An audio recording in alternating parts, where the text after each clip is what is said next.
Alright guys, it's time we have a little bit of a talk here. So,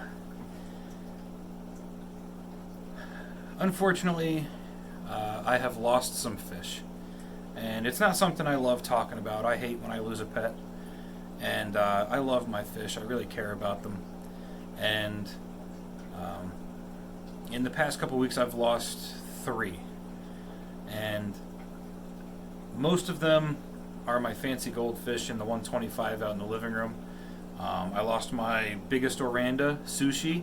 I'll put a picture of him right here so you guys can see what he looked like. He was the big 11-inch Oranda I had. He was a rescue that I rescued out of a 20-gallon tank that somebody had. They were going to get rid of him, so I rescued him. I had him for about 1.5 years. And now I have no idea how old these fish were when I rescued them, so the guy that I got him from said he had him for a long time. So I have no idea the age of these fish. So I don't know if it was just an age thing or if it's something I did. But unfortunately he passed, as well as we had actually it was 2 of my Moors. I had 2 Moors out in the 125 along with him that ended up passing as well, and all 3 of these fish passed in a matter of about 4 days.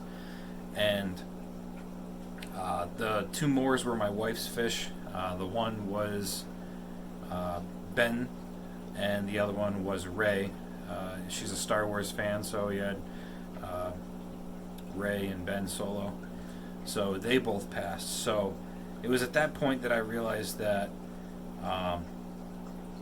there was probably something wrong with the water, or there could be. Now, one of those Moor goldfish was one that I had purchased and raised up for about 2 years, and then another one was rescued along with the big Oranda. So again, I didn't know the age, but they were both large fish, and they ended up passing. So I didn't know if there was something wrong with my water. I tested my water. The water came back fine. pH was 7.4.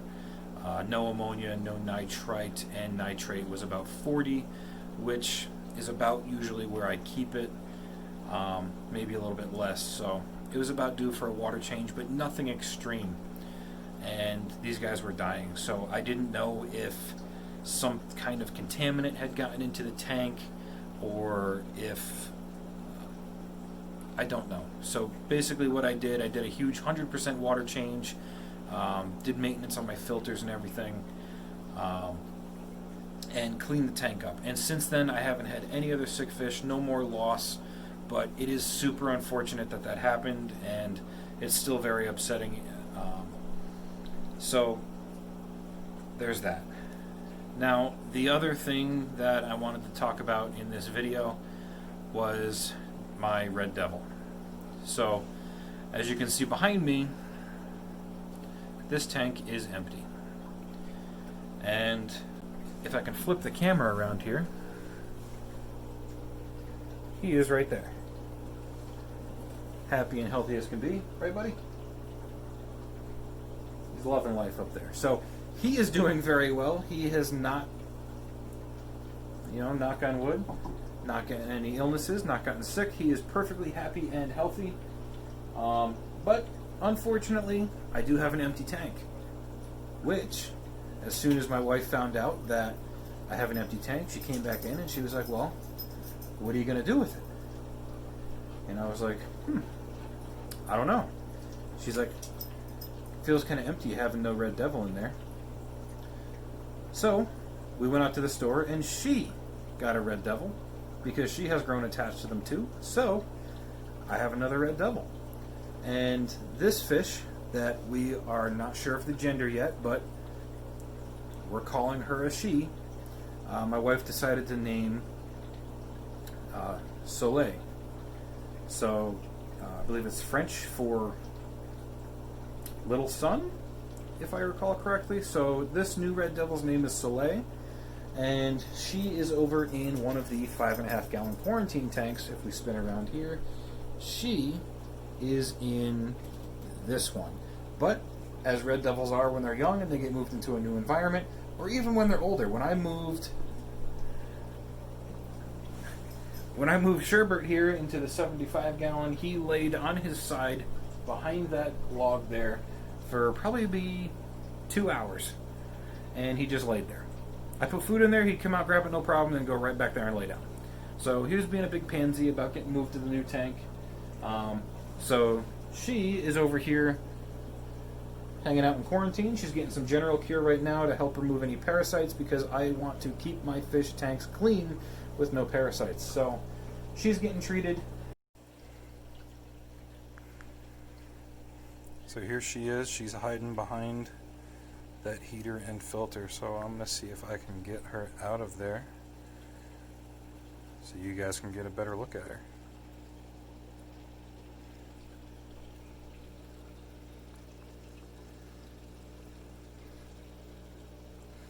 There she is. So this is Soleil. This is my wife's red devil. So we'll get her into the 55 once the medication's done, runs its course, and then we'll give her her new big home. And then actually down here in this tank, one of my female convicts, I noticed that she might have a tapeworm. White stringy poop, so she is in there with some general cure as well, getting treated before I move her back into her tank.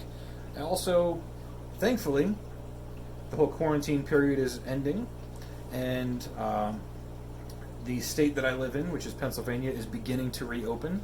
So my local fish stores are beginning to reopen. So now I can go out and actually get fish stuff and do more stuff with the channel. And one of the things I really need are some nearite snails and other snails, which I've been in talks with Dustin J from Aquatic Guru, that YouTube channel, and he is actually going to be selling me some ram's horn snails as well as some cherry shrimp. So I'm going to be getting some cherry shrimp, and I want to set one of these 5.5s, probably that top one, up as a shrimp tank. And then I'm going to have a whole bunch of ram's horn snails that I'm probably going to put in here. These guys are in here temporarily. That is not their permanent home. Don't freak out.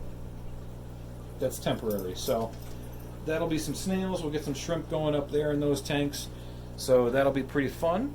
That's new territory for me. I've never done shrimp before, so we'll get learning on that. Soleil is going to go in this 55-gallon tank right here once she's out of quarantine, so that'll be interesting. The 150 is back up and running well, as you guys can see here. Plant's doing pretty good. They did have to convert to the water a little bit with existing leaves, so some of the leaves kind of died off, but other ones are growing up and being, generally healthy. They're growing pretty quick. So everybody seems to be doing well. They chase each other around a little bit, but nothing crazy. So this tank is doing well. And if you're curious, I haven't hooked up any other filtration on this tank except for the 2 sponge filters, and you can see how clear that water is. It does have a little bit of tannins to it, so it is visibly a little bit darker than this tank up here, but that's just from the tannins as well as all of the lily pads shading out the light. So that's that. 55-gallon over here. Angels, bristlenose. We got some cory cats. I believe there's 8 or 9 cory cats in there, as well as my cherry barbs that were in my 10-gallon. They're in there too, so that's a nice community tank. Very peaceful. Nobody bothers each other. My 29-gallon community as well, with all of my rescue fish. I have a male convict up there. That tank is a little bit dirty because no matter what I do, he just likes to tear it up. So there he is right there. So that's that tank. It's a little dirty, but it is what it is. Generally, convicts like to be in and around stone structure a little more than plants, so he keeps tearing the plants up. Peekaboo the axolotl, he's doing well. Chilling up there. He's about 10, 11 inches now, so he's doing pretty well. Gets a night crawler every day. Yeah, so just a little bit of what's been going on in the fish room as well as what's been going on with me here. And yeah, lots of cool stuff lined up for the future. I am going to continue working on the 300-gallon aquarium when the weather, and I hate saying this, finally gives me a chance. because every single day, if it wasn't freezing cold to where I couldn't do it, it is now raining every single day and so humid that all the surfaces get little bits of water buildup on them, and I can't use the silicone. So once I get the ideal day to go out and film that, we're gonna get that thing built.